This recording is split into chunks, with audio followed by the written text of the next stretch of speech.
మన ప్రభు అయినటువంటి దేవునికి సమస్తమైన ఘనత మహిమ ప్రభావం కలుగును గాక. ఆయన శ్రేష్టమైన నామం మీ అందరికీ కూడా శుభాలు తెలియజేస్తూ ఉంటున్నాను. ప్రత్యేకంగా ఈరోజు ఫాదర్స్ డే కదా, సో మీ అందరికీ కూడా ఫాదర్స్ డే శుభాకాంక్షలు తెలియజేస్తూ ఉంటున్నాను. ఈ యొక్క ఫాదర్స్ డే యొక్క సందేశం మనం ప్రార్థన చేసుకుంటాం. ప్రేమ కలిగిన దేవానికి స్తోత్రాలు చెల్లిస్తూ ఉంటున్నాం. వాక్యం మేము ధ్యానం చేస్తున్నప్పుడు పరిశుద్ధాత్మ దేవానికి సహాయం మీరు అందించి మీరే మహిమానంత ప్రభావాలు పొందుకోమని వేస్తున్నామన్న ప్రార్థించి వేడుకున్నాము తండ్రి. ఆమేన్. ప్రియమైన దేవుని బిడ్డలారా, Father's Day, Mother's Day, Children's Day, Women's Day, Teachers' Day, Masters' Day, environmental day, ఇలా రకరకాలైన డేలు ఆ రోజును ప్రత్యేకంగా మనం ఏం చేసుకున్నాం, సెలబ్రేట్ చేసుకుంటున్నాం, ఒక పండగలాగా చేస్తున్నాం. ఈరోజు మనము ఫాదర్స్ డే అంటే పితృల దినోత్సవం, తండ్రుల దినోత్సవం అని చెప్పేసి మరి ప్రపంచంలో అందరూ కూడా చేసుకుంటున్నాం.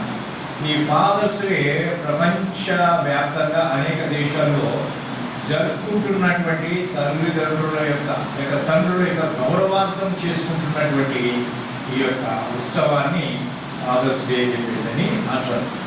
సరే, మొట్టమొదటిసారిగా మరి ఈ యొక్క ఫాదర్స్ డేని మరి వెస్ట్ వర్జీనియాలో ఫెయిర్మౌంట్ అనేటువంటి ప్రాంతంలో 5th జూలై 1908 అంటే 1908వ సంవత్సరంలో జూలై 5వ తారీఖున మరి ఈ యొక్క ఫాదర్స్ డే మొట్టమొదటిగా జరుపుకున్నారు. దీన్ని గ్రేస్ గోల్డెన్ క్లేటన్ అనే ఒక మహిళ మరి వెస్ట్ వర్జీనియాలో ఒక గని ప్రమాదంలో చనిపోయినటువంటి తన తండ్రి జ్ఞాపకార్థం ఈ కార్యక్రమాన్ని నిర్వహించింది. అయితే తన తండ్రి పుట్టినరోజుకు దగ్గరగా ఉన్నటువంటి ఆదివారాన్ని ఆమె సెలెక్ట్ చేసుకుంది. దగ్గరగా ఉన్నటువంటి ఆదివారాన్ని ఆమె నిర్వహించిన కార్యక్రమానికి మొట్టమొదట మరి ప్రాచుర్యం లభించలేదు. కానీ ఈ ఫాదర్స్ డే మొదలుపెట్టినటువంటి ఘనత సోనారాటో అనే మహిళకు మాత్రమే దక్కింది. అంటే ఈ సోనారాటో అనే తండ్రి, ఆమె తండ్రి యొక్క హెన్రీ జాక్సన్ మార్క్ అనేటువంటి అతని ఏం చేసింటే వాళ్ళ అమ్మ అంటే ఆ కుమార్తె యొక్క అంటే తన భార్య చనిపోయిన తర్వాత మరి తనే తండ్రిగా తల్లిగా ఉండి 6 మంది పిల్లల్ని పెంచి ప్రయోజకులుగా చేశారు. కనుక ఆ ప్రేమకు గుర్తుగా ఫాదర్స్ డే యొక్క వేడుకలను వాళ్ళు జరుపుకోవడం మొదలుపెట్టారు. వాషింగ్టన్లో మొట్టమొదటిగా స్పోకన్ ప్రాంతంలో 1910వ సంవత్సరము జూన్ 19వ తారీఖున ఈ యొక్క ఫాదర్స్ డే వేడుకలు జరిగాయి. ఇది క్రమంగా అన్ని దేశాలు కూడా ప్రాకింది. ఇలాగా మరి మూలాలు మనం గమనించి చూసినట్లయితే ఎలాగా ఇది జరిగింది అని అనుకుంటే ఇప్పుడు తెలుసుకున్నట్టుగా 5th జూలై 1908లో ఇది మొట్టమొదటిగా జరిగింది. సరే, అధికారికంగా కూడా ఇది గుర్తింపు పొందినట్టుగా కూడా మనం చూస్తాం. ఫాదర్స్ డే అధికారికంగా జాతీయ సెలవు దినం అంటే నేషనల్ హాలిడేగా ఇది పరిగణించబడింది అన్నమాట. ఆ విధంగా పరిగణించబడటానికి కొన్ని దశాబ్దాలు పట్టింది, కొన్ని సంవత్సరాలు పట్టింది అనమాట. 1966వ సంవత్సరంలో అధ్యక్షుడైనటువంటి లిండన్ బి జాన్సన్ అతని యొక్క ప్రకటన ద్వారా, అతని యొక్క అధ్యక్షత ద్వారా, అతన్ని ప్రకటించడం ద్వారా జూన్ నెల 3వ ఆదివారాన్ని మరి ఫాదర్స్ డేగా ప్రకటించి అది పురోగతి జరగడం జరిగింది. ఇవి కొన్ని దేశాల్లో వేరే వేరే తారీఖులలో వాళ్ళు ఫాదర్స్ డే చేసుకుంటున్నారు. ఇప్పుడు థాయిలాండ్లో మనం చూసినట్లయితే ఇది ఒక రాజు వేడుకగా చేసుకుంటారన్నమాట. డిసెంబర్ 5వ తారీఖున ఫాదర్స్ డే వాళ్ళు థాయిలాండ్లో జరిపించుకుంటారు. అక్కడ దివంగత అయినటువంటి చనిపోయినటువంటి వారి జ్ఞాపకార్థంగా భూమి బోల్ అనేటువంటి భూమి టోల్ అని కూడా అంటారు ఆయన్ని. కనుక ఆయన పుట్టినరోజు వేడుకను ఇది ముడిపడి ఉందన్నమాట ఈ ఫాదర్స్ డే. ఈ రోజున మరి ఆ దేశవ్యాప్తంగా ఉత్సవాలు చేసుకుంటారు. దాతృత్వంగా అందరికీ కూడా దాన ధర్మ కార్యాలు చేయడం జరుగుతుంది. అది చూసినప్పుడల్లా రాజరికం ఉట్టిపడినట్టుగా కనిపిస్తుంది. అంటే అంత ఘనంగా వాళ్ళు ఆ పండుగను ఆచరిస్తున్నారు. లోతైనటువంటి గౌరవాన్ని వాళ్ళు బయటికి వెలుగుస్తున్నట్టుగా మనం చూస్తాం. ఆ రోజులలో తమ తల్లిదండ్రులకు మరి వాళ్ళ తాతలకు ఒక పుష్పాన్ని ఇచ్చేటువంటి వారు. ఆ పుష్పం పేరేంటి అంటే కన్నా పువ్వు అంటారు. కన్నా పువ్వు. ఈ కన్నా పువ్వును ఏం చేస్తారంటే పురుష పుష్పంగా దీన్ని భావిస్తారు. ఆ ఇచ్చి వారిని గౌరవించేవారు. అదే బ్రెజిల్లో మనం చూసినట్లయితే ఇది ఒక పండగ వ్యవహారం లాగా కనిపిస్తుంది. ఇది ఆగస్టు 2వ ఆదివారంలో జరుపుకుంటారు. ఆగస్టు 2వ ఆదివారం. మరి ఇక్కడ ఉత్సాహభరితంగా చాలా ఉత్సాహంగా వెచ్చదనంతో జరుపుకునేటువంటి పండగగా ఉంటుంది. ఈరోజు ఆ రోజున ఏం చేస్తారు, ఆ పండగ సమావేశంలో అనేక మంది కూడి వస్తారు. తరచుగా వారు ఏం చేస్తారంటే మరి సంగీతాలని ప్రదర్శించడం అనేది కూడా అక్కడ జరుగుతూ ఉంటుంది అన్నమాట. ఆనందకరంగా మరి సమాజం అంతా కూడి ఆ యొక్క ఫాదర్స్ డేని జరుపుకుంటారు. జర్మనీలో అయితే బహిరంగ సాహస దినోత్సవం అంటారు దీన్ని. ఈ డేను ఏంటంటే వాటర్ ట్యాక్ లేక మన్నార్ ట్యాక్ అంటే పురుషుల దినోత్సవంగా జరుపుకుంటారు. ఏంటంటే ఈస్టర్ అయిపోయిన తర్వాత అంటే పునరుద్ధాన దినం అయిపోయిన తర్వాత 40 రోజుల తర్వాత సాధారణంగా మే నెలలో వచ్చేటువంటి అసెన్స్ డే అనేటువంటి రోజున ఈ యొక్క పండుగను జరుపుకుంటుంటారు. సాంప్రదాయబద్ధంగా పురుషులు ఏం చేస్తారంటే స్థానిక ఆహారము తర్వాత మద్యముతో నిండినటువంటి వ్యాగన్లను వాళ్ళు లాగుతూ మరి ఆ యొక్క వినోదాలలో వాళ్ళు పాల్గొంటూ ఉంటారు. ఈ విధంగా ఆ రోజు ఏం చేస్తారంటే పురుషులు ప్రకృతి బంధంగా ఏర్పరచుకొని వారు ఆ యొక్క పండుగలు జరుపుకోవడానికి చాలా సంతోషపడుతుంటారు. ఇక మెక్సికో ప్రాంతం చూస్తే సాంస్కృతిక వేడుకలు ఎక్కువగా జరిగిస్తారట. ఇది జూన్ 3వ ఆదివారమే ఇది కూడా జరుపుకుంటూ ఉంటారు.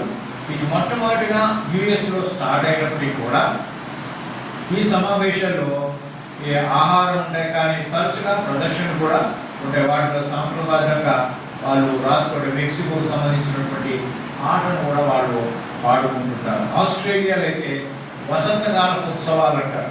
అంటే వసంతకాలంలో ప్రారంభమవుతుంది. వసంతకాలం ఎప్పుడు ప్రారంభమవుతుందంటే సెప్టెంబర్ నెల.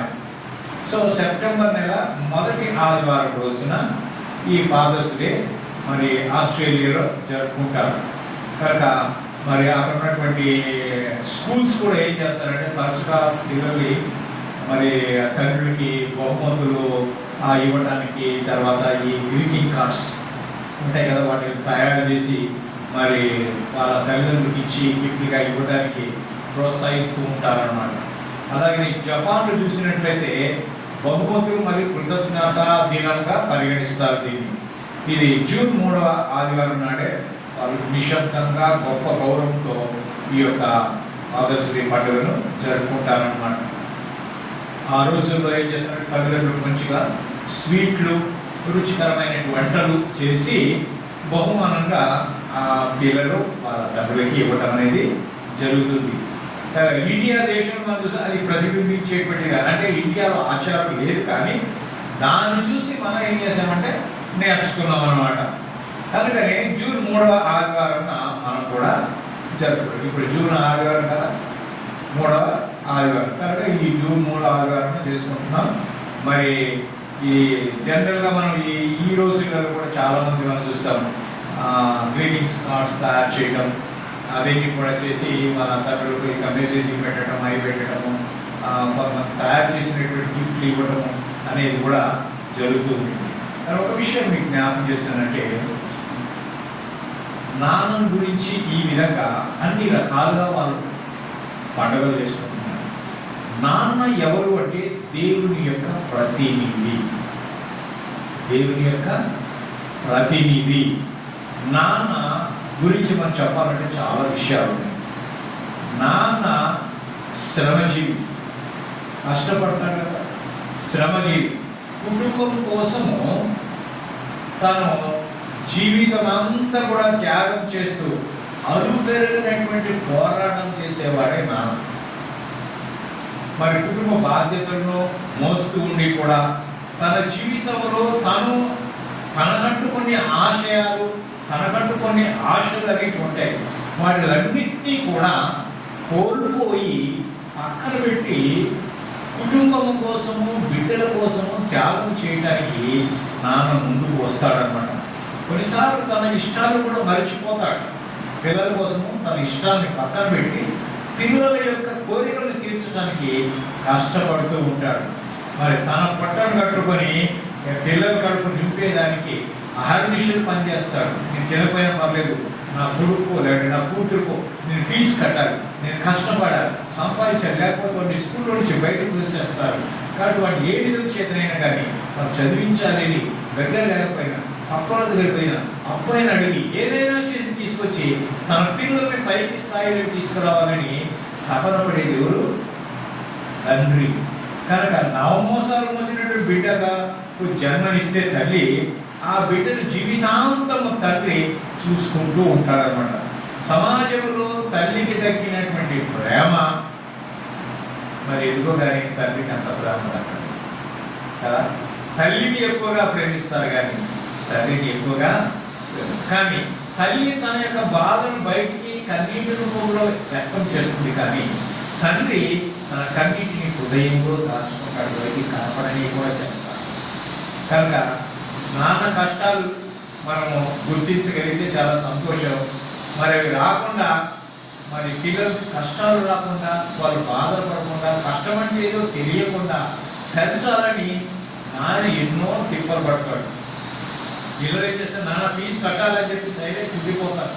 కానీ ఆ తండ్రి ఫీజులు కట్టడం కోసము ఎంత తిప్పలు పడతాడో, మరి తను ఏటువంటి పరిస్థితిలో మరి ఏ విధంగా అయినా శ్రమపడి తీసుకొచ్చి పెట్టాలని ఆలోచన చేస్తాడు.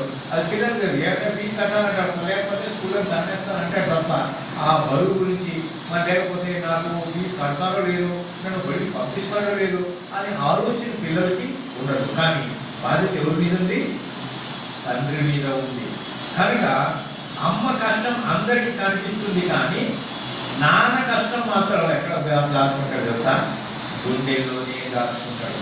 కొన్నిసార్లు భార్య కూడా చెప్పలేదు, చెప్తే సమయాల బాధపడుతుందో, సమయాలు గుర్తిస్తుందో, కాబట్టి ఆమె ఎందుకు బాధ పెట్టాలి, పిల్లలు ఎందుకు బాధ పెట్టాలి, అదేదో నేనే బాధపడి ఏదో కష్టపడి ఏదైనా చేసి నా పిల్లల్ని ఏం చేయాలి, నేను ఒక స్థానంలోనికి, ఒక ఉన్నత స్థానంలోకి తీసుకురావాలి, ఒక ఉన్నత స్థానంలోకి నేను సంతోషించాలి అని తండ్రి ఎప్పుడు ఆశించేటువంటి వాడుగా ఉంటాడు. ఎన్ని బాధలు వచ్చినా కూడా తను బయటికి వ్యక్తం చేయడు. కలిగితే వెంటనే ఏం చేస్తుంది? కన్నీటి ద్వారా బాధలో వ్యక్తం చేస్తుంది. కానీ తండ్రి మాత్రం ఆ విధంగా వ్యక్తం చేయకుండా గుండెల్లోనే దాచుకుంటాడు. నాన్న ఒక రకంగా అలుపు పెరగనటువంటి సైనికుడు అని జ్ఞాపకం చేస్తుంది. అలుపు పెరగకుండా, రాత్రి అనక పగలనక, దూరం అనకుండా దగ్గర అనకుండా సమయాన్ని ఎక్కువగా కేటాయిస్తూ కూడా ఓవర్ టైం చేసి తనకున్న సమయం కన్నా ఎక్కువ చేస్తే కొంచెం ఎక్కువ డబ్బు వస్తుందేమో, ఆ డబ్బు వస్తే నా పిల్లలు నేను చూసుకుంటాను కదా, నా కుటుంబాన్ని పోషించుకోగలుగుతాను కదా, ఒక కుటుంబం క్షేమం పంచుకోగలుగుతాను కదా, ఒక కుటుంబాన్ని ఉన్న స్థానంలో తీసుకురాగలుగుతాను కదా, ప్రతి అవసరం నేను తీర్చుకోగలుగుతాను కదా, నాకు ఇది తక్కువైంది అది తక్కువైంది అని నా పిల్లలు నన్ను గురించి అనుకోకూడదు, వేరే వాళ్ళని చూసి నన్ను కంపేర్ చేయకూడదు అని తండ్రి ఎప్పుడు ఆలోచన చేస్తాను.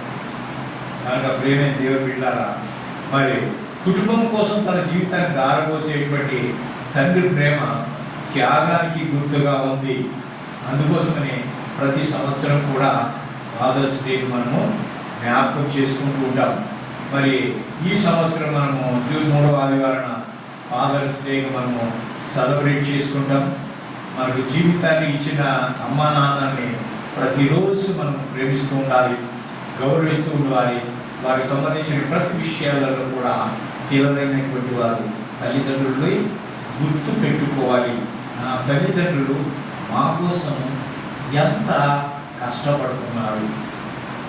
పిల్లలకి ఏం తెలియదు కదా, ఎంత కష్టపడితే డబ్బు వస్తుందో పిల్లలకు తెలియదు. వాళ్ళు ఖర్చు పెట్టడమే తెలుసు, అడగటమే తెలుసు, అవసరాలు తీర్చుకోవడమే తెలుసు. కానీ అవసరాలు తీర్చడానికి తల్లిదండ్రులు ఎంత కష్టపడుతున్నారు, అది తింటున్నారా లేదా, వాళ్ళు తినకపోయినా కానీ నా పిల్లలకు ఉండాలి, నాకు బట్టలు లేకపోయినా పర్లేదు నా పిల్లలకు బట్టలు ఉంటే సంతోషం, నాకు తినడానికి లేకపోయినా పర్లేదు నా బిడ్డకు బిర్యానీ పెడితే బాగుంటుందా అని ఆలోచన చేసేవారు తల్లిదండ్రులు. కనుక భార్యకు చేతకాకపోయినా కానీ భర్త ఏం చేస్తాడు, బరువంతా తన మీదే. కానీ భార్య తక్కువైంది కాదు, భార్య కూడా ఏం చేస్తుంది, పిల్లల పోషణ కోసము తల్లి తీసుకొచ్చే సంపాదన సరిపోకపోతే భార్య కూడా సహకరించి ఏం చేస్తుంది, ఇద్దరు కష్టపడి మన పిల్లల్ని పెంచుకుంటారు. మనకున్నటువంటి బిడ్డల కోసమే కదా మనం బ్రతికేది, వాళ్ళ కోసమే కదా మనం సంపాదించేది అని చెప్పేసి అని ఇద్దరు త్యాగము చేసేటువంటి త్యాగము. కనుకనే మదర్స్ డే చేసుకుంటాం, ఫాదర్స్ డే కూడా మనము చేసుకుంటాం. అయితే ప్రత్యేకంగా ఒక విషయం మీకు చెప్పాలి, ఏంటంటే తండ్రికి కూతురితో ఉన్నటువంటి అనుబంధం, తండ్రికి కూతురుతో ఉన్నటువంటి అనుబంధం. తండ్రికి కొడుకుతో కన్నా కుమార్తెతో ఎక్కువగా బంధం. తండ్రికి కొడుకు ఎక్కువ చెప్పుకోలేడు, కానీ కుమార్తె ఫ్రీగా చెప్పుకుంటుంది. అది ఏంటో కానీ మనకు తెలియదు. కానీ అందుకనే తల్లికి కుమారుడు ఇష్టం, తండ్రికి కుమార్తె ఇష్టం. అదే ఏ విషయాన్నైనా కానీ తండ్రికి షేర్ చేసుకోవడానికి కొడుకు భయపడతాడు, కానీ కూతురు భయపడేటోడు ఉంటారనుకోండి. జనరల్గా అయితే కూతురు తండ్రికి ఫ్రీగా అవుతారు. ఎందుకంటే ఆ చిన్నతనం నుంచి పెంచినటువంటి ఆ యొక్క బాల్యం నుంచి కూడా ఆ ఎత్తుకున్నది, ఆ బుజగించింది, ఆ ముద్దులు పెట్టుకున్నది, చేపెట్టి నడిపించింది, ఇవన్నిటినీ కూడా గుర్తు చేసుకున్నప్పుడు ఆ బిడ్డ మీద ఎక్కువగా ప్రేమ ఉంటుంది అన్నమాట. అయితే మరి గారాబంగా అల్లారు ముద్దుగా పెంచుకున్న కూతురు పెళ్ళై మెట్టింటికి పోతుంది. అప్పుడు తల్లి ఏం చేస్తుంది, గట్టిగా ఏడ్చేస్తా, అమ్మా ఇంతకాలం నేను పెంచాను, అల్లారు ముద్దుగా పెంచాను, కష్టం అనేది తెలియకుండా నేను ఆ విధంగా పెంచాను అని చెప్పేసి అని తల్లి గట్టిగా ఏడుస్తుంది. కానీ తండ్రి గట్టిగా ఏడవడు, ఆ బాధను ఏడబెట్టుకుంటాడు, గుండెలో పెట్టుకొని అమ్మాయిని గుండె కత్తుకొని ఏం కాదు ఏమైనా పోయిరా అని చెప్పి తల మీరి ఏం చేస్తాడు, పంపిస్తాడు కదా. అయితే లోపల మాత్రమే అతని కుమిలిపోతాడు, కానీ బయటికి కుమిలిపోయేది తల్లి, లోపల కుమిలిపోయేది తండ్రి. కనుక ప్రియమైన దేవుని బిడ్డలారా, మరి కొడుకు పట్ల అపరిమితమైనటువంటి ప్రేమ ఉంటుంది, ఉండదని కాదు. కానీ ఆ పిల్లవాడిని కొడుకును సరియైన విధంలో పెట్టడానికి కొన్నిసార్లు తండ్రి ఏం చేస్తాడంటే కొడుకు పట్ల కఠినంగా ప్రవర్తిస్తాడు. ఎందుకు కఠినంగా ప్రవర్తిస్తాడంటే ఈ అమ్మాయి పెళ్లి చేస్తే అక్కడికి పోతే ఆ బాధ్యతలు వేరే, కానీ ఈ కుటుంబాన్ని చూసుకోవాల్సిన బాధ్యతలు నెరవేర్చాలి అంటే కొంచెం కఠినంగా ప్రవర్తించకపోతే పిల్లడు చేయి దాటిపోతాడు. చేయి దాటిపోయి ఏమైపోతాడు, అల్లం చిల్లర అయిపోయేసి ఇక లోపల కలిసిపోయేటువంటి వాడుగా ఉంటాడు. అందుకోసమని తండ్రికి తన హృదయంలో కొడుకు మీద అపారమైన ప్రేమ ఉన్నప్పటికీ కూడా కొన్ని సందర్భాలలో బాధ్యతలు నేర్పించే దానికోసమని కఠినంగా ప్రవర్తిస్తూ ఉంటాడు. మనని కేవలం ఏమంటాడు, మన ఆయన చాలా కఠినుడు, మన ఆయన చాలా శక్తుడు, మన ఆయన మీద ఇష్టం లేదు, మన ఆయన ఇంత చేస్తాడు, మన ఆయన ఊరుకుని తిడుతుంటాడు, ఊరుకుని పడుతుంటాడు అని చెప్పి వాళ్ళు అనుకుంటారు. కానీ వాస్తవానికి ఆ తండ్రికి ఏమంటారు, వాడు బాగుపడాలి అని అంటే మనం విచ్చలుడిగా వదిలేసి ఆడపిల్లలు ప్రేమించేది, కానీ ఆడపిల్లలు ప్రేమిస్తే 2 రోజులే పోతుంది. కానీ వీళ్ళకి ఎలకాలం వీళ్ళ దగ్గర ఉండాలి కదా. కాబట్టి వీళ్ళు సరైన విధంగా పెంచకపోతే మొక్కలు ఉన్నట్టు బాగానే ఉండదు కదా.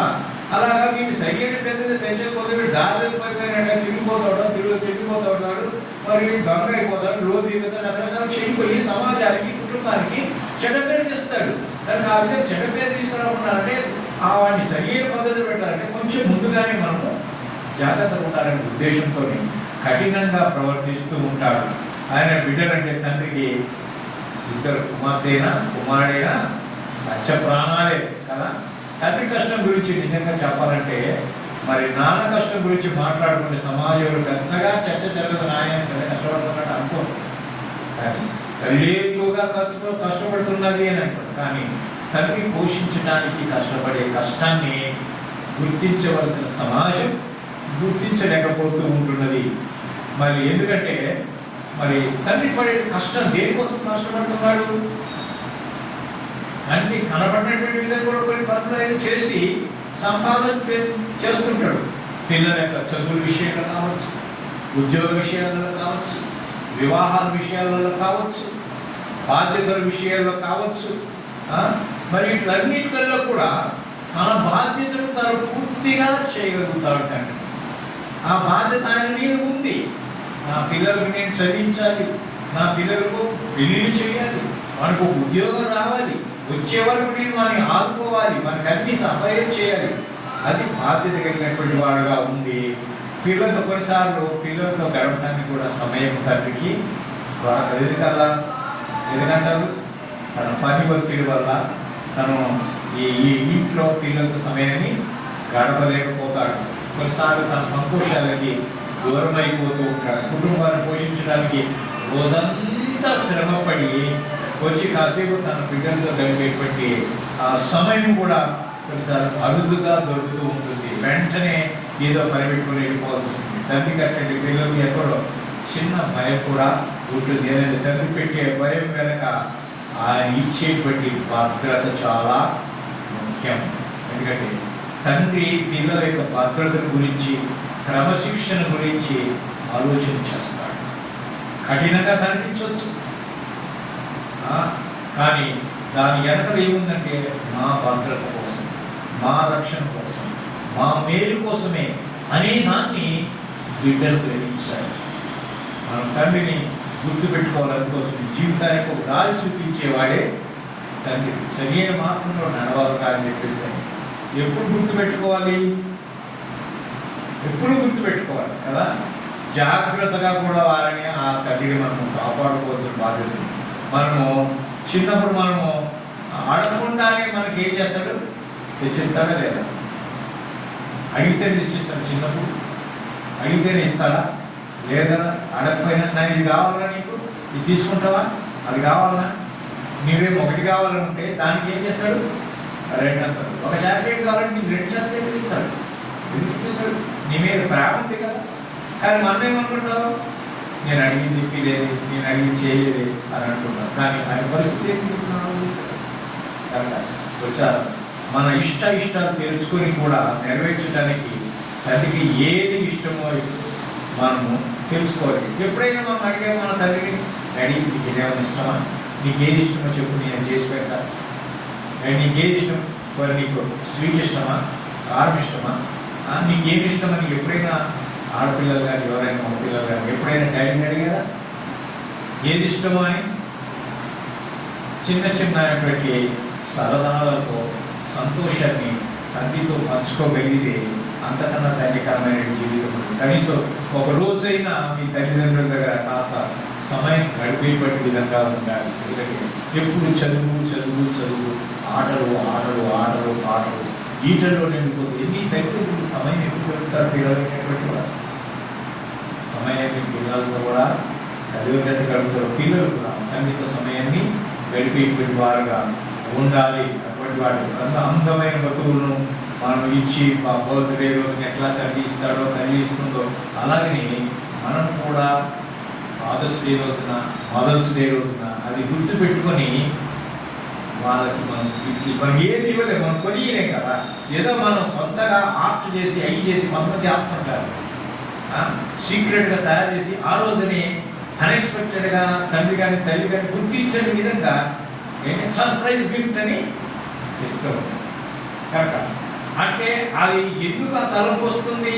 వారి మీద ఉన్న ప్రేమను బట్టి, ఆ తండ్రి మీద ఆ తల్లి మీద ఉన్న ప్రేమను బట్టి వీళ్ళలో మా తండ్రికి ఇది ఇవ్వాలి, మా తల్లికి ఇది ఇవ్వాలి, నేను ఇప్పుడు చెప్పకూడదు, సీక్రెట్ ఇస్తే మా తల్లి నన్ను సంతోషించి నన్ను మెచ్చుకుంటారు అనేటువంటి మనసుది. కానీ ఇప్పుడు ఎట్లా ఉంది అని అంటే మనము తల్లిదండ్రులు పోషిస్తామనేటువంటి భరోసా కూడా తల్లిదండ్రులు లేదు.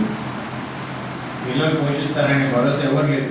వాళ్ళకు గ్యారెంటీ ఏమైంది కదా, పిల్లలు ఎక్కడ వచ్చాయి, పెళ్ళిళ్ళు అయిపోయాయి, ఎక్కడో సెటిల్ అయిపోయారు. మరి అక్కడ పోయిన వాళ్ళు వాళ్ళ పనుల్లో పడి తల్లిదండ్రులు వాళ్ళు మర్చిపోతుంటారు. వాళ్ళ దారి వాళ్ళే చూసుకుంటారు. చాలా వరకు పేరెంట్స్ ఏం చేస్తారంటే బిడ్డలు కూడా దూరం అయిపోయారు. కాబట్టి ఇక మా గతి ఏముంది, ఆఖరికి కేవతి ఓల్డేజ్ హోమేగా అని కేరా అడ్రస్ ముందునే రాసి పెట్టేసుకున్నాం. ఎక్కడన్నా ముసలి అయితే ఇప్పుడు మీ అడ్రస్ ఎక్కడ ఉంటుంది అంటే మా అడ్రస్ ఎక్కడంటే ఓల్డేజ్ హోమ్. ఓల్డేజ్ హోమ్ పోయే విధంగా పిల్లలు ప్రవర్తించకూడదు. కొంతమంది నాకెక్కడ నా పేరెంట్స్ బాగా తెలుసు, మేము ఫారిన్లో ఉన్నా కానీ వాళ్ళకి కావాల్సినటువంటి డబ్బు పంపిస్తున్నాం, వాళ్ళ అవసరం తీర్చారు. కానీ వాళ్ళకి కావాల్సింది డబ్బు కావాలి. ప్రేమతో నీవు మాట్లాడే మాట, నాన్న అన్నం తిన్నావా, మందులు వేసుకున్నావా, అమ్మ ఎట్లా ఉంది ఆరోగ్యం, శరీరం మందు వేసుకున్నావా, ఎలాగుంది అని పలకరిపితే వాళ్ళకు మంచి ఆరోగ్యం ఇస్తుంది, బలం ఇస్తుంది, ధైర్యాన్ని ఇస్తుంది. నువ్వు ఇచ్చే డబ్బు కాదు, తల్లిదండ్రులు కావాల్సింది నీ ఎంత సంపాదించి నీ ఎక్కడి నుండి ఇచ్చే డబ్బు కాదు కావాల్సింది. వారికి కావాల్సింది నీ ప్రేమ, ఆ యొక్క ఆప్యాయత వాళ్ళకి కావాలి. అదే వారు కోరుకుంటారు. కనుక ప్రియమైన దేవుడు వింటారా, మరి ఎదురుగా ఉన్న తల్లిదండ్రులు మనం పట్టించుకోవడం వారైతే ఏ ప్రయోజనం?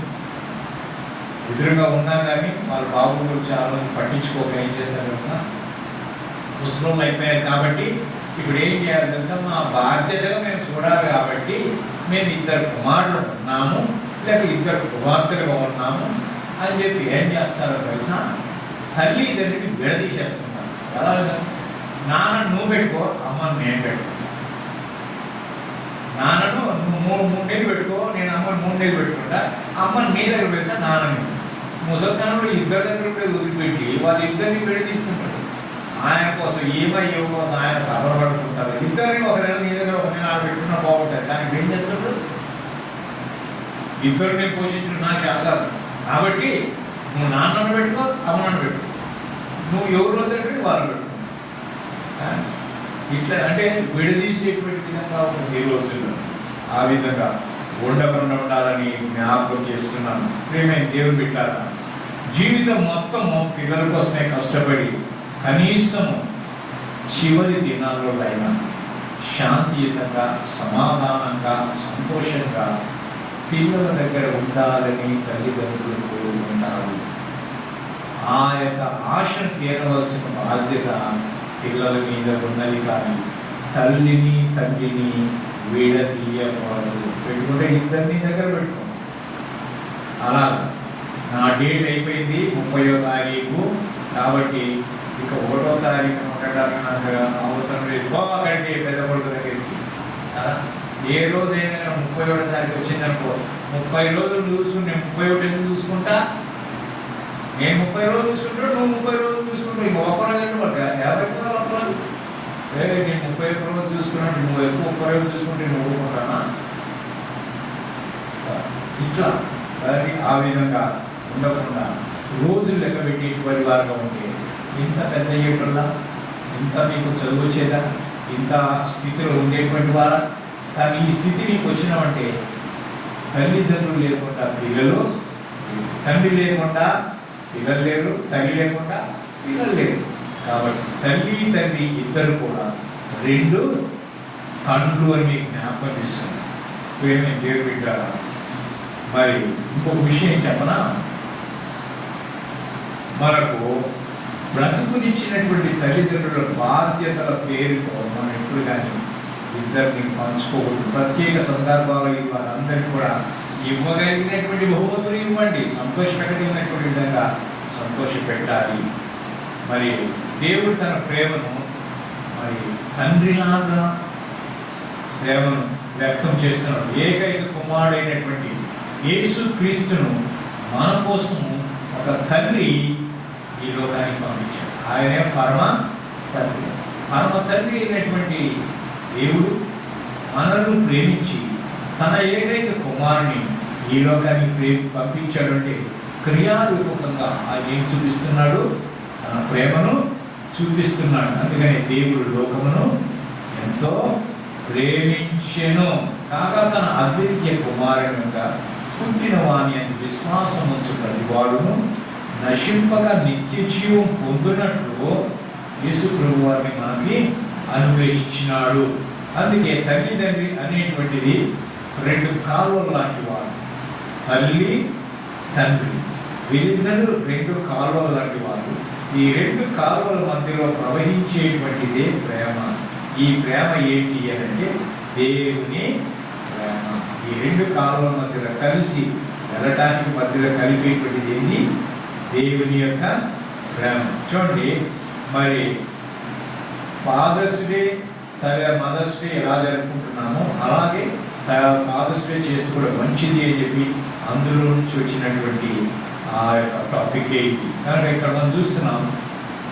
తల్లిదండ్రుల విషయంలో మనం వారిని దుఃఖ పెట్టకూడదు. ఎంతమంది దుఃఖ పెడుతున్నారో, కొంతమంది మాట వినక, కొంతమంది చెడు అలవాటైపోయి, కొంతమంది ధిక్కరించినటువంటి వారే, కొంతమంది అవమానం తెచ్చినటువంటి వారే, ఆ విధంగా తల్లిదండ్రుల్ని బాధపెట్టేటువంటి వారుగా ఉన్నారు. కానీ దేవుడి వాక్యం చెప్తుంది తల్లిదండ్రులను సంతోషపెట్టడం. సామెతల గ్రంథం 23వ అధ్యాయం 25వ వచనం.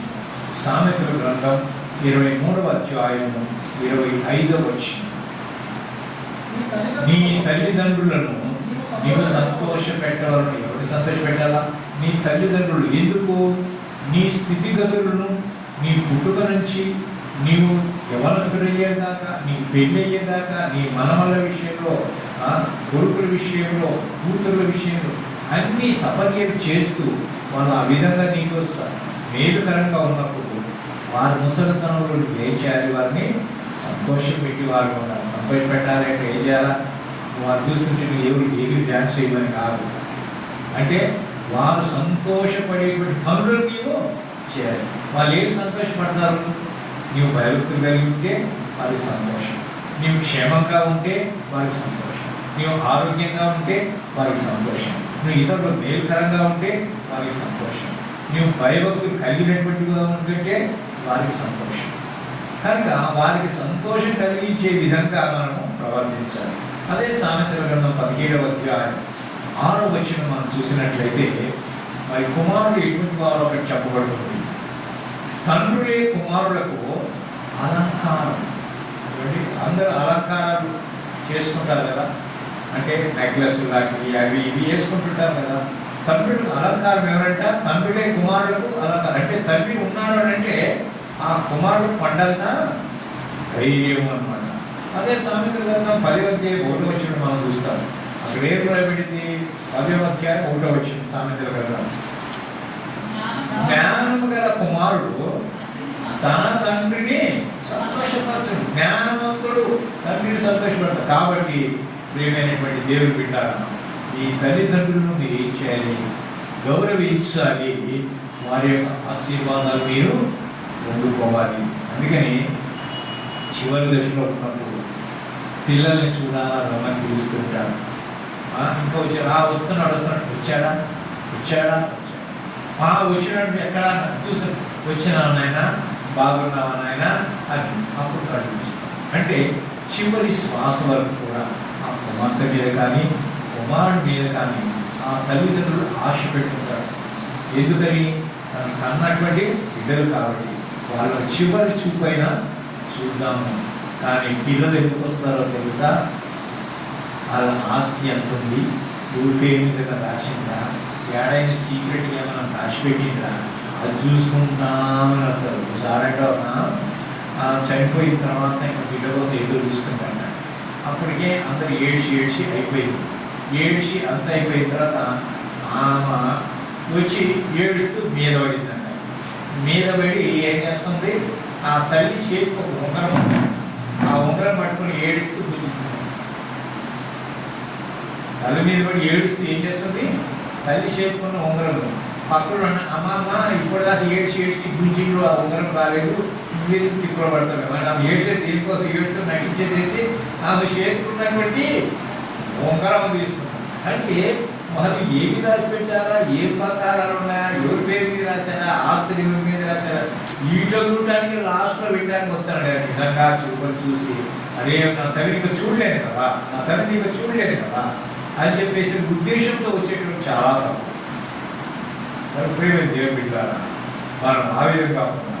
తల్లిదండ్రులను సంతోషపెట్టేటువంటి వారా, తల్లిదండ్రులను గౌరవించేటువంటి వారా, వారి యొక్క ఆశీర్వాదాలు పొందుకునేటటువంటి వారుగా ఉండాలి. ఆ విధంగా ఉండాలి అంటే నీవు ఆ విధంగా ఉండాలి అని దేవుని వాక్యం చెప్తుందా? నిర్గమాకాండం 20వ అధ్యాయం 12వ వచనం. నిర్గమాకాండం 20వ అధ్యాయం 12వ వచనం. నీవు దీర్ఘాయుష్మంతుడగునట్లు నీ తల్లిని తండ్రిని సన్మానించు. నీకు ఆయుష్ ఎక్కువగా ఉండాలి అంటే, ఎక్కువ కాలం నీవు బ్రతకాలి అంటే నీ తల్లిని తండ్రిని ఏం చేయాలి? సన్మానించాలి. సన్మానించాలి అంటే గౌరవించాలి. వాళ్ళకి ఇవ్వవలసినటువంటి రెస్పెక్ట్ అనేది వాళ్ళకి ఇవ్వాలి. వారు ఏదైనా చెప్పినప్పుడు వాటికి లోబడేటువంటి వారుగా ఉండాలి. కనుక తల్లిదండ్రులకి ఇచ్చేటువంటి ఆ యొక్క రెస్పెక్ట్ మనం ఇస్తే, తల్లిదండ్రులు అయినటువంటి వారు ఇంకా బ్రతుకుంటే కుమారుడు కానీ కుమార్తెలు కానీ చాలా ఆశీర్వాదం. అందువల్ల అనుకుంటారు, ఈ మిషన్లన్నీ ఈ మిషన్లో నేను ఎంతకాలం చూడాలా? రోగిష్లో ఉన్నారు, మంచంలో పడి ఉన్నారు, ఇప్పుడు పోతారా ఇక్కడ పోతుంది, వాళ్ళకి మందులు చూపించలేక, మందులు ఇప్పించలేక, ఆసుపత్రులు తిప్పలేక అల్లాడిపోతున్నా అని చెప్పి కొంతమంది అనుకుంటున్నారు. కానీ మరి ఆ విధంగా అనుకుంటున్నారే, నీవు ఒక విషయం నీవు ఒకసారి గుర్తించు, ఒకసారి జ్ఞాపకం చేసుకో. నీ బాల్యంలో ఉన్నప్పుడు, నీవు రోగిగా ఉన్నప్పుడు ఆ తండ్రి నేను హాస్పిటల్కి తిప్పలేదా? నీకు వచ్చిన కష్టాలన్నీ చూడలేదా? నీకోసం వాళ్ళు ఉపవాసం ఉండలేదా? నీకోసం వాళ్ళు దుఃఖించలేదా? నీకోసం వాళ్ళు ఖర్చు పెట్టలేదా? వాళ్ళు నీకోసం తిరగని హాస్పిటల్ అంటూ ఉండదు కదా. అంటే నిన్ను కాపాడుకోవడానికి ఎంతో కష్టపడి చేశారే, ఈ రోజు నువ్వు ముసలితనంలో ఉన్నారు అని చెప్పేసి అని వాళ్ళని పట్టించుకోకుండా ఎప్పుడు వస్తారు స్వామి అని చెప్పేసి ఎదురు చూసేవాళ్ళగా ఉంటే నేను ఎంత స్వార్థంతో కూడినటువంటి వాడు, స్వార్థంతో కూడినటువంటి కానీ. కనుక ఆ విధంగా కాకుండా నీవు చిన్నతనంలో నీవు ఎలా ఉంటే తల్లిదండ్రులు నేను ఎంత భద్రంగా చూసుకున్నాను, వారు ముసలి వారైనప్పుడు నీవు అదే విధంగా చూడాలి. నీవు చిన్నప్పుడు నీకు పోసినోడు, పెద్దలైనప్పుడు వాళ్ళు కూడా పోసినోడు అవుతారు. చిన్నప్పుడు నీవు నడవలేవు, వాళ్ళు కూడా ముసలి వారైనప్పుడు నడవలేదు కదా. చిన్నప్పుడు నీవు సరిగా మాటలు రావు, పెద్దలైనాక వాళ్ళు కూడా సరిగా మాట్లాడాలి. అంటే నువ్వు కోల్చుకో, అంటే నీవు వాళ్ళు కూడా దేంట్లో మారిపోయారు, తిరిగి బాల్యంలోనికి మారిపోయారు. సరే, కనుక అటువంటి వారిని మనం ఏం చేయాలంటే చిన్న పిల్లలు చూసుకున్నట్టుగా మనం చూసుకోవాలి. తల్లిదండ్రులు వృద్ధులైనప్పటికీ కూడా వారు ఉండాలని కోరుకోవాలి, కానీ ఎప్పుడు పోతారని మాత్రం మనం కోరుకోకూడదు. వాళ్ళు ఉంటే మనకు ఆశీర్వాదం, వాళ్ళు బ్రతికి ఉంటే మనకు ఆశీర్వాదం. ఎందుకంటే వాళ్ళు ఆశీర్వదిస్తాం, వాళ్ళ ఆశీర్వాదం మన జీవితకాలం ఉంటుంది. యాకోబు చనిపోయే ముందు 12 మంది కుమారులను పిలిపించి ఒక్కొక్కరికి రావాల్సినటువంటి ఆశీర్వాదాలు ఇచ్చారు. ఆశీర్వాదాల ప్రకారమే వాళ్ళ అభివృద్ధిలోకి వచ్చారు. కనుక మనము కూడా మన తల్లిదండ్రుల్ని మనం ఏ విధంగా చూడాలా? గౌరవించాలి, వాళ్ళకి రెస్పెక్ట్ అనేది ఇవ్వాలి. అందుకోసమని ఇంకో మాట చెప్తున్నట్టు ఎఫెసీయులకు రాసిన పత్రిక 6వ అధ్యాయం 2వ వచనం. ఎఫెసీయులకు రాసిన పత్రిక 6వ అధ్యాయం 2వ వచనం చూడండి. 6వ అధ్యాయం 2వ వచనం, మొదటి 2 వచనం. ప్రభువునందు మీ తల్లిదండ్రులకు నేను చెప్పేవాడు కాదు, దేవుడి మాట దేవుడు చెప్తాడు. ఏమన్నాడు? మీరు మీ తల్లిదండ్రులు విధేయులై ఉండండి, ఇది ధర్మం. ఇంకా పిల్లలారా మీకు మేలు కలుగునట్లు మీ తండ్రిని తల్లిని ఏం చేయాలి? సన్మానించాలి. అంటే నీకు మేలు కలగాలి అంటే ఏం చేయాలి? తండ్రిని తల్లిని సన్మానం. అప్పుడు నీవు భూమి మీద దీర్ఘాయుష్మంతుడ వగుదువు. ఇది వాగ్దానంతో కూడిన ఆజ్ఞల్లో మొదటిది. కనుక దేవుడు వాగ్దానం చేసిన మొదటి ఆజ్ఞ ఏంటంటే భూమి మీద నీవు ఎక్కువ కాలం బ్రతకాలి అని అంటే ఏం చేయాలా? నీ తల్లిదండ్రులు నీవు ప్రేమించేవాడుగా ఉండాలి. దేవుడు బిడ్డలారా, దేవుడు మనము ఏ తండ్రికి పుట్టాలో ముందుగానే నిర్ణయించాడు. కానీ ఆది మానవునికి అవకాశం లేదు. ఆది మానవునికి తండ్రి ఎక్కడ ఉన్నాడా? దేవుడే తండ్రి. కానీ ఆది మానవులు గారు మనం వచ్చాము అంటే మనకు తండ్రులు ఉన్నారు, ఆయన తండ్రి దేవుడు కదా. కనుక మరి అడవికి ఎవరు రాజు? అడవికి రాజు సింహం, కుటుంబానికి రాజు తండ్రి. అడవికి రాజు సింహం అయితే కుటుంబానికి రాజు ఎవరు? తండ్రి. అది గుర్తించాలి. మరి తల్లి ఎవరు? రానే, అంతే కదా. ఆయన రాజు అయినప్పటికీ రానే కదా. మరి రాజు రాణిని మన దగ్గర పెట్టుకొని మనం ఏమవుతాప్పుడు వాళ్ళ పిల్లలు యువరాజులు యువరాణు, అవునా కదా. మరి అది గుర్తించాలా? నేనేం సరే అన్నట్టుగా ఉండకూడదు. తండ్రులలో 3 రకాలు. తండ్రులు ఎన్ని రకాలు? 3 రకాలు. ఏంటి అంటే, ఒకటి హెవెన్లీ ఫాదర్, పరలోకపు తండ్రి. 2 ఎర్త్లీ ఫాదర్, అంటే భౌతికపరమైన తండ్రి, అంటే శరీర సంబంధంగా తండ్రి. 3వది స్పిరిచువల్ ఫాదర్, అంటే ఆత్మ సంబంధమైన తండ్రి. అందుకని ఆత్మీయ తల్లిదండ్రులు అని అంటున్నాం. అంటే రక్షణలోకి నడిపించినటువంటి వారిని ఆత్మీయ తండ్రి అంటున్నాం. అలాగని భూమి మీద జన్మనిచ్చిన తండ్రిని భౌతిక తండ్రి అంటున్నాం. పరలోకం నుంచి మనం పంపించినటువంటి తండ్రిని హెవెన్లీ, పరలోక తండ్రి అని మనము అంటున్నాం. మరి కుటుంబంలో తండ్రి యొక్క పాత్ర ఏంటి?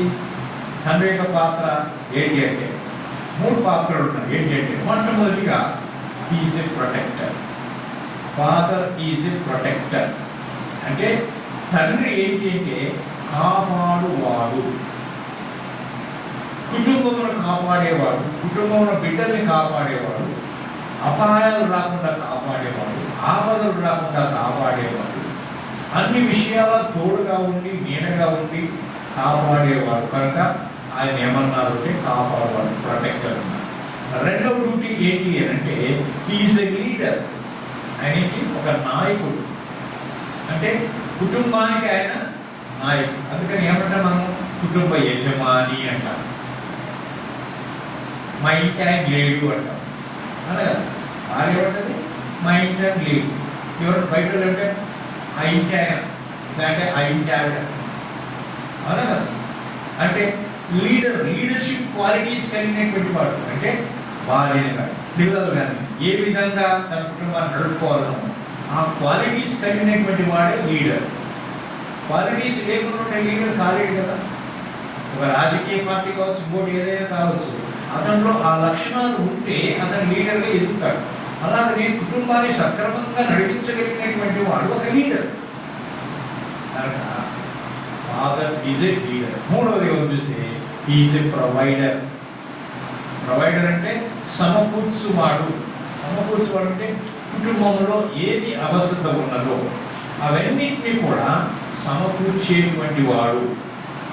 అది ఆహార విషయంలో కావచ్చు, లేకుంటే అది వస్త్రాల విషయంలో కావచ్చు, లేకపోతే ఇక ఏ విషయంలో అయినా కావచ్చు, ఆయన సమకూర్చేటువంటి వాడు తండ్రి. ఆనాడు తల్లిదండ్రులు ఎక్కడున్నారో తెలుసా?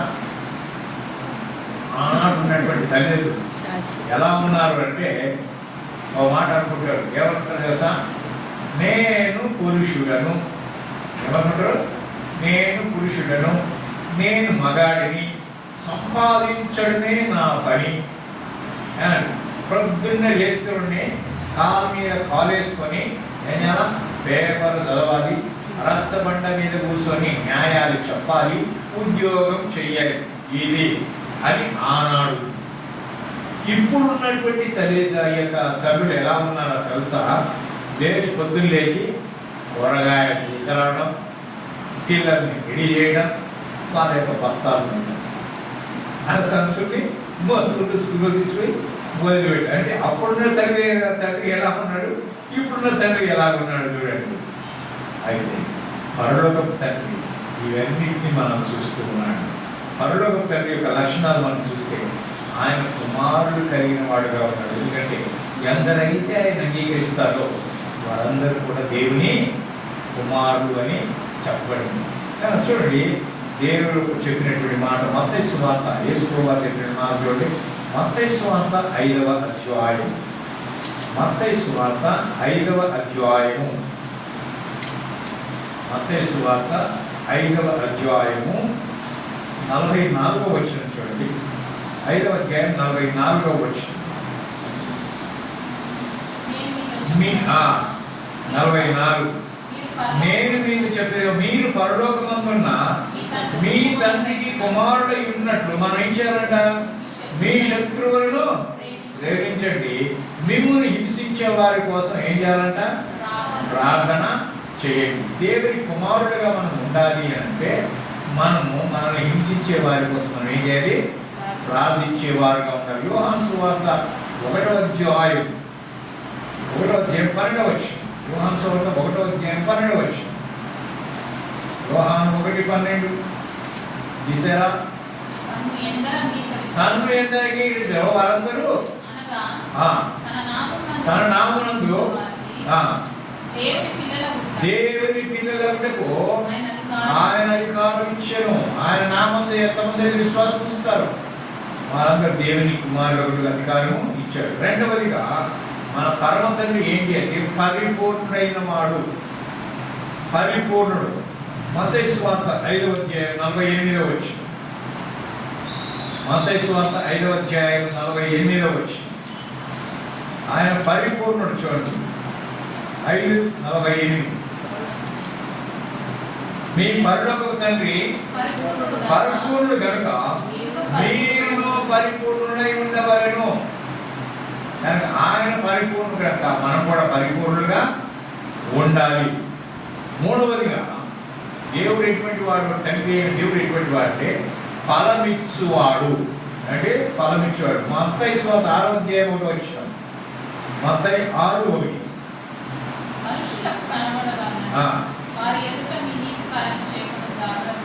లేనియడా పరలోకమందున్న మీ తండ్రి యొద్ద మీకు ఫలం, అంటే ఫలము ఇచ్చేవాడు.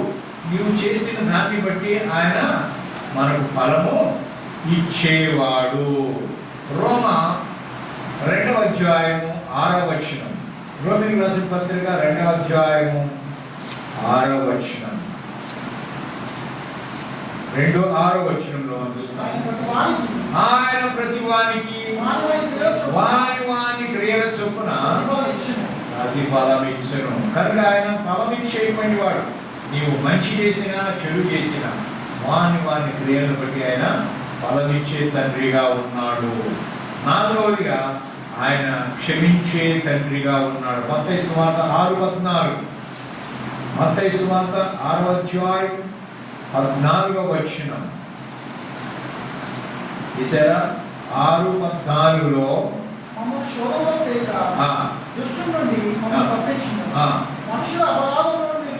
క్షమించిన ఎడల మీ పరలోకపు తండ్రియో మీ అపరాధములను క్షమించును. అంటే మనము ఇతరుల పాపములను క్షమిస్తే దేవుడు మనల్ని క్షమిస్తాడు. నేను మాత్రం నిన్ను క్షమించను, దేవుడు మాత్రం నన్ను క్షమించాలి అంటే అది సమంజసం కాదు. నీవు క్షమించబడాలి అంటే ఫస్ట్ నీ శత్రువు అయినటువంటి వారిని నువ్వేం చేయాలి? క్షమించాలి. అంతే కదా. పరాపరాధం చేసినప్పుడు ఏమంటాం? మా ఎడల అపరాధం చేసిన వారిని మేము క్షమించిన ప్రకారము మా అపరాధము క్షమించు. అంటే మేము ఎలాగ క్షమిస్తాం మమ్మల్ని అలా క్షమించు. మేము క్షమించలేదంటే మమ్మల్ని కూడా క్షమించబాకు అని అర్థం. కనుక దేవుడు ఏం చెప్తున్నాడంటే నీవు క్షమించు, అప్పుడు నీవు క్షమించబడతావని చెప్తూ ఉంటున్నాడు. కనుక మరి 5వదిగా మనం చూసినట్లయితే తండ్రి అయినటువంటి వాడు పోషించేటువంటి వాడు. మత్తయి సువార్త 6:26. మత్తయి సువార్త 6వ అధ్యాయం 26వ వచనం. ఆకాశ పక్షులు చూడండి, అవి విత్తవు కోయవు, పట్టులో కూర్చుకొనవు, అయినను మీ పరలోకపు తండ్రి వాటిని పోషిస్తున్నాడు. మీరు వారి కంటే శ్రేష్ఠులు కాదా? మన వాటి గురించి విచారించాల్సిన అవసరం లేదు. అవి వాటికి ఏం కాదంట? తినాలని దిగులు అనేది వాటికి లేవు. ఆహారం కోసం దిగులు పడాల్సిన అవసరము లేదు. ఆ పక్షులకు దేవుడు అనుగ్రహిస్తున్నాడు. పక్షులకు అనుగ్రహించినటువంటి దేవుడు మనుషులకి కూడా ఇస్తాడు కదా. కనుక మనము ఏవి తిందుమా, ఏవి త్రాగుదామా, ఏవి ధరించుకుందామా అని వాటి గురించి మనం చింతించాల్సిన అవసరం లేదు. అవన్నీ ఆయనకు తెలియను. కనుక మనం చేయవలసింది అంటే మొదట ఆయన నీతిని రాజ్యమును ఎత్తగని చూడాలి. 33వ వచనంలో చూస్తాం. కాబట్టి మీరు ఆయన రాజ్యమును నీతిని వెదకుడి, అప్పుడు అవన్నీ నీకు అనుగ్రహింపబడును. రేపటిని గురించి చింతింపకుడి, రేపటి దినము దాని సంగతుల గురించి చింతించును, ఏనాటి కీడు ఆనాటికే చాలు. కనుక చింతించాల్సిన అవసరము లేదు. ఎందుకంటే పోషించేవాడు ఉన్నాడు. కాకులు నువ్వేమైనా పోషిస్తున్నావా? పక్షులు నువ్వేమైనా పోషిస్తున్నావా? ఆ పక్షులను కాకులను ఎవరు పోషిస్తున్నాడు? దేవుడు పోషిస్తున్నాడు. వాటిని పోషించినటువంటి దేవుడు వాటికన్నా నీవు శ్రేష్ఠుడు, వాటికన్నా నీవు గొప్పవాడు కాబట్టి నిన్ను తప్పకుండా పోషిస్తాడనే విషయాన్ని గుర్తు పెట్టుకోవాలి. ఆ రోజుగా ఏంటి అంటే అక్కర్లు తెలిసినటువంటి దేవుడు, అక్కర్లు తెలిసినటువంటి తండ్రిగా ఉంటున్నాడు. మత్తయి సువార్త 6వ అధ్యాయం 32వ వచనం, 6వ అధ్యాయం 32వ వచనం, ఇవన్నీ మీకు కావాలని నీ పరలోకపు తండ్రికి తెలియను. ఆయనకి తెలుసు మనకేం కావాలనో. ఆయన తెలియకుండా ఉండేది ఏది లేదు. మనకు ఏం ఆహారం కావాలన్నా, ఏమి వస్త్రం కావాలన్నా, ఏ అవసరం ఉందా, అవన్నీ కూడా ఆయనకు తెలుసును. కనుక మనం ఏం చేయాలి? భారమంతా ఆయన మీద వెయ్యాలి అన్నమాట. కనుక ప్రియమైన దేవుని బిడ్డలారా, చివరిగా మనం చూసినట్లయితే మనకు ఈవులను ఇచ్చే తండ్రిగా ఉన్నాడు. ఈవులను, ఆశీర్వాదాలను ఇచ్చే తండ్రిగా ఉన్నాడు. మత్తయి సువార్త 7వ అధ్యాయం, మత్తయి సువార్త 7వ అధ్యాయం 9వ వచనం నుండి మనం చూస్తాం. చూడండి, మీలో ఏ మనుష్యుడైనను, చూసారా, ఏ మనిషికే కనుక కుమారుడు ఉన్నాడు అనుకోండి, ఆ కుమారుడికి ఆకలి రొట్టె అడిగితే, అరే బాబు ఇదిగో రొట్టె అని చెప్పి రాయిస్తాడా? ఇయ్యడు కదా. ఒకవేళ చేపను అడిగాడు అనుకోండి, చేపకు బదులుగా బాబు నీ చేప దగ్గర ఇదేనా చేప తిను అని గమనిస్తాడా? ఇయ్యడు కదా. మరి మంచి వస్తువుల్ని, మంచి ఆహారాన్ని మనం ఇవ్వాలని మనమే ఇష్టపడతాం కదా. అయితే చెడ్డవారయుండి అని అంటున్నాడు మన గురించి. ఏమన్నాడు చూడండి 10వ వచనంలో, మీరు చెడ్డవారయుండి మీ పిల్లలకు మంచి ఈవులని ఎరిగి ఉండగా పరలోకమందున్న మీ తండ్రి తన్ను అడుగు వారికి అంతకంటే ఎంతో నిశ్చయంగా మంచి ఈవులను ఇచ్చును. అంటే మనకన్నా మంచి వాటిని దేవుడు ఇస్తాడు. ఇటువంటి దేవుడిని మనం కలిగి ఉన్నాం కనుక అటువంటి దేవుడిని కలిగినటువంటి మనము చాలా ధన్యులం. కనుక ప్రియమైన దేవుని బిడ్డలారా, ఈరోజు ఫాదర్స్ డే చేసుకుంటున్నాం. చాలా సంతోషం. ఫాదర్స్ను గౌరవించవలసినటువంటి వారు, ఫాదర్స్ని రెస్పెక్ట్ చేయాలి, ఫాదర్ని సంతోషపెట్టేవారుగా ఉండాలి. అంతేకాకుండా పరమ తండ్రిని సంతోషపెట్టాలి. పరమ తండ్రిని సంతోషపెడితే లోకంలో ఉన్న తండ్రిని కూడా సంతోషపెడతాను. పరమ తండ్రిని నువ్వు గౌరవిస్తే ఈ లోకంలో ఉన్న తండ్రిని నీవు గౌరవిస్తావు. పరలోకం తండ్రి నీ అవసరాలు ఏదైతే తెలుసుకున్నాడో ఈ లోకం తండ్రి కూడా నీ అవసరాలు తెలుసుకున్నాడు. పరలోకం తండ్రి ఏ విధంగా నిన్ను పోషిస్తున్నాడో అదేవిధంగా ఈ లోకం ఉన్న తండ్రి కూడా నిన్ను పోషిస్తాడు. పరలోకం తండ్రి ఏ విధంగా నీ అవసరాలు తీరుస్తాడో అదేవిధంగా ఈ లోకం తండ్రి కూడా నీ యొక్క అవసరాలు తీరుస్తాడు.